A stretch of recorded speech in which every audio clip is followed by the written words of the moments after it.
جب آپ کے تعلقات اپنے معاملات کے ساتھ مضبوط ہوں گے، یہ نبی کریم نے وعدہ کیا ہے کہ تو سورت واقعہ پڑھ، تیرے گھر میں فاقہ نہیں آئے گا۔ حضرت عبداللہ ابن مسعود رضی اللہ تعالیٰ عنہ بیمار تھے تو حضرت عثمان غنی رضی اللہ تعالیٰ عنہ تیمارداری کے لیے تشریف لے گئے اور جا کر کے کہا کہ آپ بڑے بیمار ہیں، آپ کی بیٹیاں زیادہ ہیں، میں چاہتا ہوں کہ خزانے میں سے کچھ مدد کروں۔ تو سیدنا عبداللہ ابن مسعود رضی اللہ تعالیٰ عنہ اٹھ کے بیٹھ گئے اور کہنے لگے، امیر المومنین، اللہ آپ کو میری طرف سے، میری بیٹیوں کی طرف سے بہتر صلہ دے، میری بیٹیوں کو کسی خزانے کی ضرورت نہیں، میں نے انہیں خزانہ دے دیا ہے۔ کہا جناب آپ نے کون سا خزانہ دیا ہے، میں آپ کے مالی معاملات کو جانتا ہوں۔ تو فرمانے لگے، امیر المومنین، میرے نبی کریم نے فرمایا ہے جو سورت واقعہ پڑھے اسے کبھی فاقہ نہیں آتا، میں نے بیٹیوں کو یاد کرا دی ہے، یہ خزانہ میں نے انہیں دے دیا ہے۔ وہ سارے والدین سنیں جو بیٹیوں کے لیے پریشان رہتے ہیں۔ حضرت عبداللہ ابن مسعود نصیحت کر رہے ہیں، فرمانے لگے میں نے سورت واقعہ یاد بھی کرا دی ہے، پڑھنے کی عادت بھی ڈال دی ہے۔ حضور نے فرمایا ہے جو سورت واقعہ پڑھے اسے فاقہ نہیں آتا۔ کہنے لگے چاند تو اپنی جگہ چھوڑ سکتا ہے، سورج گر سکتا ہے، تارے ٹوٹ سکتے ہیں، پر مدینے والے رسول کی بات غلط نہیں ہو سکتی۔ حضور نے فرمایا فاقہ نہیں آئے گا تو انشاءاللہ کبھی بھی نہیں آئے گا۔ کرنے کا کام یہ ہے کہ ہم اپنے معاملات، اپنی عبادات، اپنی دعائیں کبھی 10 منٹ عادت ہو جائے نا دعا مانگنے کی علیحدہ سے رات کو۔ حضور نے فرمایا جو فرض نماز کے بعد دعا مانگے اللہ اس کی قبول کر لیتا ہے۔ نبی پاک صلی اللہ تعالی علیہ وسلم نے فرمایا اللہ مسافر کی دعا قبول فرماتا ہے۔ حضور نے فرمایا اللہ مظلوم کی دعا قبول فرماتا ہے۔ حضور نے فرمایا بیمار سے دعا کراؤ اللہ اس کی دعا قبول فرماتا ہے۔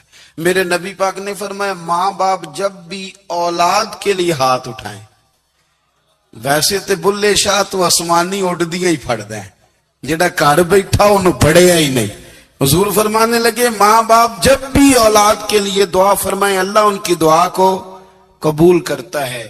آپ اپنا تعلق بنائیں، دعا کے ساتھ، عبادت کے ساتھ، مصلی کے ساتھ رشتہ بنائیں، استغفار پڑھیں۔ صلاح الدین ایوبی صلیبی جنگوں میں تھے، رات کو مسجد اقصی میں نماز پڑھی تو پریشان تھے۔ ایک بزرگ سے ملاقات ہوئی تو وہ کہنے لگے کہ آپ بڑے پریشان ہیں۔ کہنے لگے حضور پریشان اس لیے ہوں کہ پہلے ہی مسلمان کمزور ہے، اب میں نے سنا ہے دشمن کا ایک بحری بیڑا وہ جنگی سامان سے بھرا ہوا آ رہا ہے، تو اب ان کے پاس اور تلواریں اور نیزے آ جائیں گے، مسلمانوں کے پاس پہلے ہی وسائل کی کمی ہے، پریشان ہوں کس طرح کر کے مقابلہ کریں گے۔ یہ بات کہتے ہی صلاح الدین ایوبی نے بزرگوں سے کہا حضور آپ بھی دعا کرنا، دعا کی بڑی طاقت ہے۔ میرے نبی پاک نے فرمایا دعا مومن کا ہتھیار ہے، دعا مومن کا، دعا مومن کا۔ حضور نے فرمایا تقدیر کو سوائے دعا کے کوئی چیز نہیں بدل سکتی، دعا مومن کا ہتھیار ہے، یہ کافر کے پاس کوئی نہیں، یہ ہتھیار ہے مومن کا۔ اللہ کرے آپ کو سمجھ آئے، پھر سنیں کئی بار کہہ چکا ہوں یہ ہتھیار ہے۔ کافر کے مقابلے میں جو تیرے پاس سب سے بڑا ہتھیار ہے وہ دعا ہے۔ دعائیں کرانی چھوڑ دی، کرنی چھوڑ دی، لینی چھوڑ دی۔ حضرت سیدنا انس بن مالک رضی اللہ تعالیٰ عنہ فرمایا کرتے تھے میں نے وہ رنگ دیکھا ہے جب حضور دعا مانگتے تھے اور حضور کی مقدس آنکھوں میں آنسو بھی ساتھ ہی بہا کرتے تھے، میں نے وہ انداز دیکھا۔ تو صلاح الدین ایوبی بزرگ سے کہنے لگے آپ بھی دعا کیجیے، اور خود رونے لگے اور سر سجدے میں رکھ کے رونے لگے، اور عشاء سے لے کر فجر تک روئے، خوب روئے۔ صبح وہ بزرگ آئے تو صلاح الدین ایوبی کا خوبصورت اور ہنستا ہوا چہرہ دیکھا، کہنے لگے آپ بڑے خوش ہیں، رات تو میں نے بڑے روتے ہوئے دیکھا تھا۔ تو کہنے لگے حضور وہ جو بحری بیڑا آ رہا تھا نا وہ پانی میں ڈوب گیا ہے، اب وہ نہیں آ رہا، ابھی خبر آئی ہے تو میں بڑا خوش ہوں. بزرگ کہنے لگے اٹھ سینے سے لگ اور سن ایک بات، وہ بحری بیڑا پانی میں نہیں ڈوبا، وہ تیرے آنسوؤں میں ڈوب گیا ہے. وہ جو تو رات رویا ہے نا رب کریم کی بارگاہ میں، تو وہ ڈوب گیا ہے. بھائی اپنا مصلے کا، عبادت کا، وظائف کا، اللہ اللہ کا سلسلہ اس کو مضبوط کرے، اپنی دعاؤں کے تعلق کو مضبوط کرے. دعائیں بڑے انقلاب برپا کر دیتی ہیں. ہم تھوڑے تھوڑے نا جب سے خشک ہوئے نا، خشک، اور میری تو جماعت ہی صوفیاء کی جماعت تھی. ہم تو داتا علی اجمیری کی جماعت سے، ہم تو خواجہ اجمیری کی جماعت سے، ہم تو شیخ احمد فاروق سرہندی کی جماعت سے، ہم تو صوفیاء کی جماعت. ہماری جماعت نے بھی وہ تعلق جو ہمارے بزرگوں نے بنایا تھا. بزرگ اللہ کے قریب کیسے جاتا ہے؟ ہمارے یہاں نا بہت سارے لوگ کہتے ہیں جی نظر ہو گئی تو کام ہو گیا. بھائی جو بخاری مسلم میں طریقہ ہے نا اللہ کا قرب پانے کا، وہ تو نفل ہے.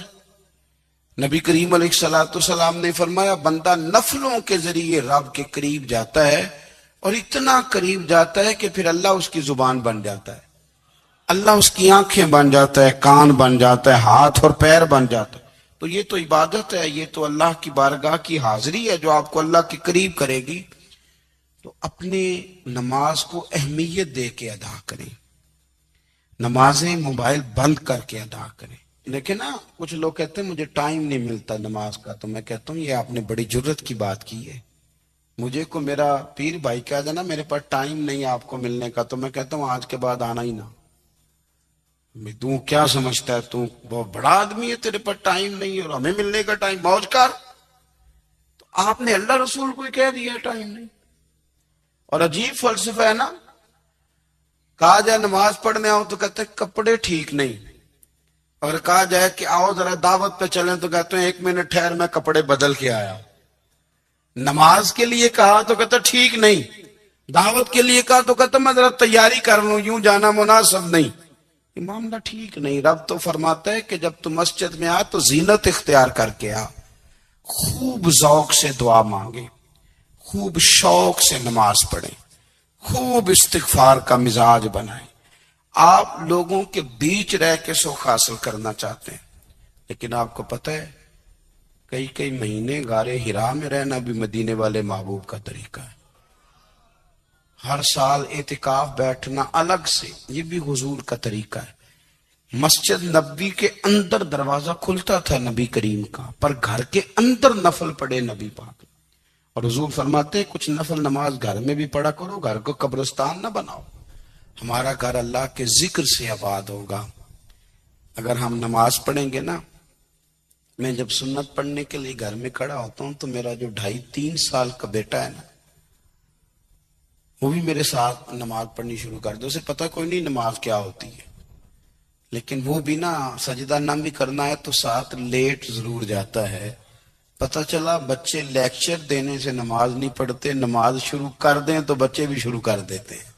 ہم جب پریشان ہوتے ہیں تو لیکچر دیتے ہیں، تو لیکچر تو باہر شاید چل جائے، گھر میں کیسے چلے گا؟ گھر میں تو عمل چلے گا. تو میرے عزیز، آج کے اس روحانی اجتماع میں ہمارے دوستوں نے جو محنت کی، ہم نے بار بار اپنی نیت سے پوچھا خدا ہمیں معاف کرے اگر کوئی ذاتی شہرت ہے، کوئی ہمارے ذاتی مفادات ہیں، رب ہمیں ہدایت دے. طوفان ہے، پریشانی ہے. میرے حبیب پاک علیہ السلام فرماتے جب اندھیرا دم گھٹنے لگا، اندھیرا ہونے لگا، پریشان ہونے لگے، ایک بولا، کہنے لگا اگر زندگی میں کوئی نیک کام کیا ہے تو اس کو یاد کر کے دعا مانگو. اللہ کرے ہم سے کوئی نیک کام ہو جائے. جو ہوتے ہیں اس میں بھی ریاکاری ہوتی ہے، اس میں بھی ملاوٹ ہوتی. کوئی نیک کیا ہے تو دعا مانگ لو. ایک نے ہاتھ اٹھائے اور دعا کیسے مانگی؟ اللہ اکبر. عرض کرنے لگا اے اللہ تو جانتا ہے میں نے بکریاں رکھی ہیں، میں دودھ دھو کے بیچتا ہوں، میرے بیٹے بھی ہیں، بیٹیاں بھی ہیں، اولاد بھی ہے، اور میرے پاس لوگ دودھ خریدنے بھی آیا کرتے تھے، پر اللہ میرے بوڑھے ماں باپ ہیں. میں نے اپنی زندگی کا طریقہ بنایا ہے جب تک ابا جی دودھ نہیں پیئیں گے کسی کو نہیں ملے گا، جب تک میری بوڑھی ماں کے لبوں سے دودھ نہیں لگے گا کسی کو نہیں ملے گا. اے اللہ وہ رات بھی تو جانتا ہوگا جب میں دیر سے آیا